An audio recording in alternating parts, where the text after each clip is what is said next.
These guys sort of they all think they have this illusion of choice, like I can do whatever I want to do. And we kind of have a younger generation now that doesn't always get told no. They don't always get told this is exactly how you need to do it. So they have this illusion that they have all these choices. But the fact of the matter is if you want to be good, you really don't have a lot of choices because it takes what it takes. You have to do what you have to do to be successful. So you have to make the choices and decisions to have the discipline and the focus to the process of what you need to do to accomplish your goals. And all these guys that think they have a lot of choices are really, sort of sadly mistaken. And I think, as we all have done with our own children, they learn these lessons of life as they get older. And sometimes the best way to learn is from the mistakes that you make, even though we all hate to see them have to make them. What sacrifices are you willing to make? Because you're certainly going to have to make some if you want to accomplish something of significance. What skills are you going to have to acquire? Who are you going to have to work with to be able to acquire those skills? What obstacles are you going to have to overcome? And probably the biggest obstacle we all have to overcome is self-pity. Every time things don't go the way we think they ought to, we get what I call the poor me's. Poor me, I'm tired. Poor me, I'm sore. Poor me, I don't feel like doing this today. Poor me, I got sick when everybody else had a chance and I would have been able to succeed. There can be no poor me's. You have to be positive about the way you go about the habits that you need to create to accomplish the goals that you have. And because of that commitment, will you make the choices to do the right things, to be your best, and to care about other people?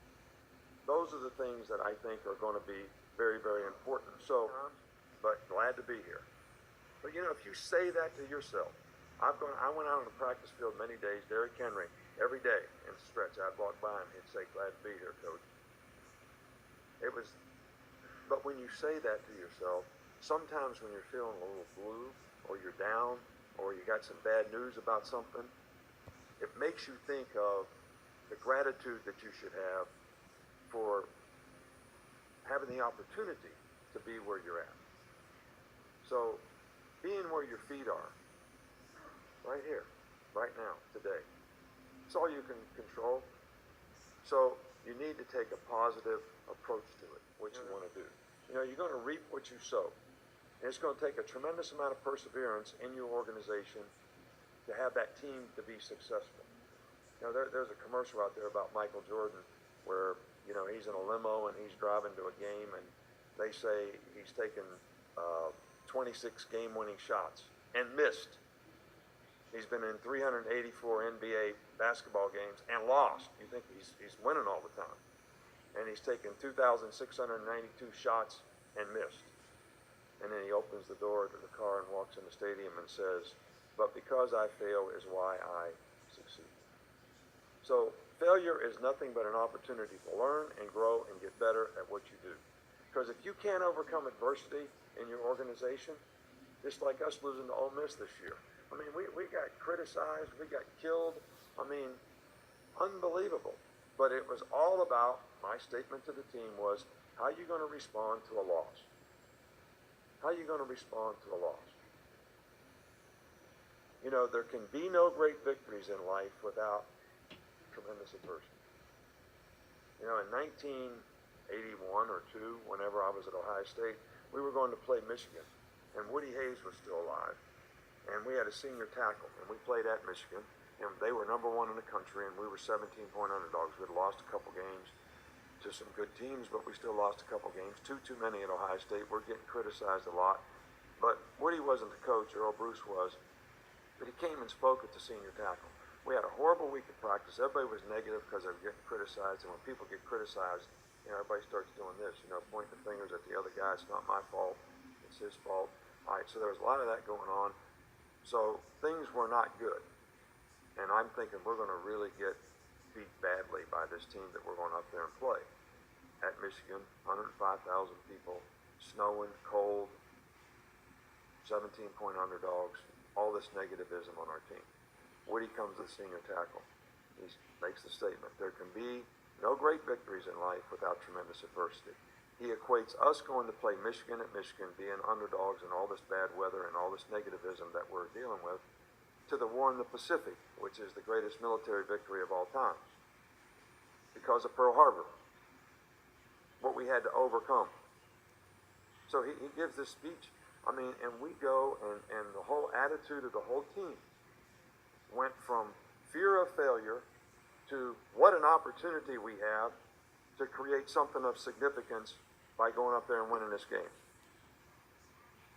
And we kicked the lining out their ass now. We beat them every way you could beat them. Not even get the names of these two guys right, because it's about 30 years ago, but Arturo Freeman, who is a Rocky-type boxer, not very talented, kind of a grinder, hard worker, not skilled, not athletic, and then Cyclone Hart, fighting for the middleweight championship. And Cyclone Hart is like Sugar Ray Leonard, Muhammad Ali, very talented, very skilled, doesn't always train the right way, doesn't always do the right things, but he's really gifted in what he does, and he's undefeated.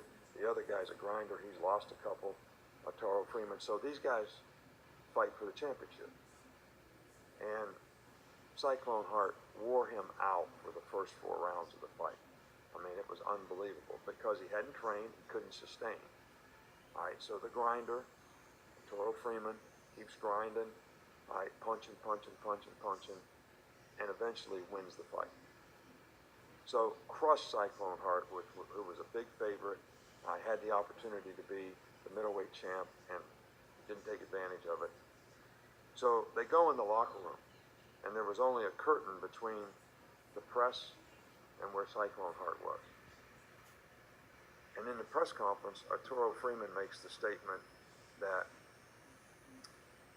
I was hurting so bad in the 4th round, he had body punched me so much, if he would have hit me one more time in the ribs, I was going to quit. One more time, one more punch. But he never hit me again. And then I sustained. So my point is if you're a relentless competitor, now Cyclone Hart really felt bad. Not only did he lose the fight, he was 1 punch away from winning the fight because the guy was ready to quit, but he didn't know it. So you never know what the other guy's thinking. You never know where the competition is. So for you to be able to play the next play, not affected by the previous play, not affected by the scoreboard, but stay with what you need to do to be all you can be and be relentless to continue to play. Now, every time we play in a national championship game, everybody wants to talk about the national championship. We got a chance to win the national championship. We've been in 5 of them. We won 5 times. You know what I told every team before we played them? I don't want anybody to talk about the national championship. We're not talking about that. I don't want you to think about that. What I want you to do is think about you're going to play the best player you played against all year long.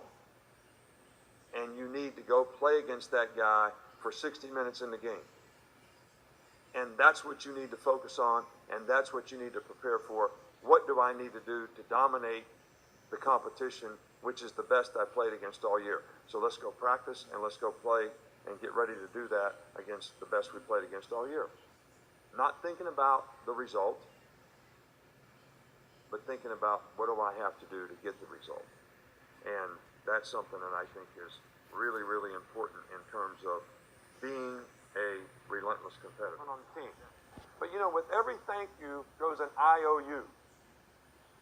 When I was a kid growing up, my Little League baseball coach was helping me on the field. My dad was watching, picking me up after practice. And so when I went off the field, I said, "Thanks, Coach, that really helped." And when my dad put his arm around me, he said, "That thank you has an IOU that goes with it. You owe the coach to do your very best because he's trying to help you." So every one of these thank yous, and I told the team this, is I have an IOU. I owe you our best as coaches to help you try to accomplish what you want to accomplish in this playoff game and in the championship game. So I thanked them all because I appreciated what they did and their commitment. But I felt like at the same time there was an IOU that went with that. I owe them something too. And you should feel the same way when you thank somebody for doing a good job in your company or for you, should say, I owe them something. I owe them my best to help them and affect them so they can get what they want. So if you're going to do that, what does it really take? It takes consistency and performance.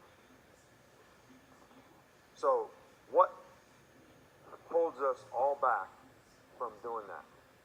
As soon as we have a little bit of success, what do we want to do? Relax. Take it easy. It's called complacency, right? Which is normal. This is normal. It's not a bad thing. It's how we are, because we're here to survive. We're not here to win a championship. We're here to do what we got to do to get by. So as soon as we have a pretty good week or a pretty good month, we're ready to say what? I'm supposed to take it easy now. The reason I did this is so I could sit in my chair, eat Tostitos, and dip them in cheese and drink a beer. That's why I did it. So why are you getting on me about wanting to take it easy? Well, that's not going to help you have consistency and performance. Because success is not continuous. Just because you're having success doesn't mean you're going to continue to have success. Just because we won 13 games last year doesn't mean we're going to win the first game next year. Or win 10 games or 12 games or even 9 games. Doesn't mean we're going to win any game. And when you have complacency and you get satisfied, it creates a blatant disregard for doing the right things. So you start to resent the very things that got you where you were. We pride ourselves in hard work. I resent that. I resent the hard work that you're making us do. Why are we running sprints? Well, we always ran them. This is what we did, exactly what we did last year on this day. Well, I don't think we need to do that anymore. All right, so you're always going to judge what's happening. Why do I have to do this? I just had a great month. I just sold however many cars. Whatever I did, we won so many games. Why do I have to do this? Success is momentary. It's not continuous. It's right then. This is what you did. That's over and done with. All right, you better be where your feet are and move on to the next one. Because when you are successful, you just become the target. You know, when I go around and go to these high schools, Tennessee's got a thing up. You know, it's not about Tennessee. It's about beat Alabama. You know, if you want to be happy for an hour, eat a steak. If you want to be happy for a day, go play golf. If you want to be happy for a week, go on a cruise. If you want to be happy for a month, go buy a new car. But if you want to be happy in your life, just ask yourself one question. If I didn't show up here today, would anybody miss my ass? Because then you know you accomplished something of significance. And I always relate this back to if you could just be the best you can be. And I always relate this because this is said the best, and I'm paraphrasing this. Martin Luther King, this must have been 60, 70 years ago, gave a speech about the street sweeper. But he started out saying, there's a shoe shine guy in Montgomery, Alabama at the green stamp store who is the only guy I'll let shine my shoes. Because the pride and performance that guy has in shining your shoes. And the great feeling he has when you tell him he did a good job. And then he goes on to say, if you're going to be a street sweeper, be the best street sweeper in the world. Sweep the streets like Michelangelo painted the Sistine Chapel. Like Shakespeare wrote literature. Let him post a sign that says the best street sweeper in the world lives right here. Because if you do that, you accomplish the best there is in life, which is knowing you did your best to be the best you could be, no matter what you choose to do. Now, to me, that says it all.